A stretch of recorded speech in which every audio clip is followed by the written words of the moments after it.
আজি ৰাতিপুৱা আকৌ বনাইছোঁ মগু চিলা। মানুহজনে কৈছে কি মগু চিলা, আচলতে তেওঁ গাত দুখ নাই আৰু মতা মানুহে নজনাটো স্বাভাৱিক কথা। আমি মাইকী মানুহবিলাকে আকৌ ইউটিউবত চাই থাকোঁ নহয় ৰেচিপি ভিডিঅ' নহয় জানো, আৰু হাজবেণ্ডে মোক ভিডিঅ' বনোৱাত বহুত হেল্প কৰে।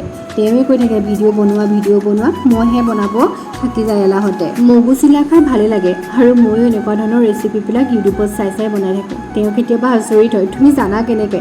তেতিয়া কওঁ আৰু ইউটিউবৰ পৰা চাওঁ।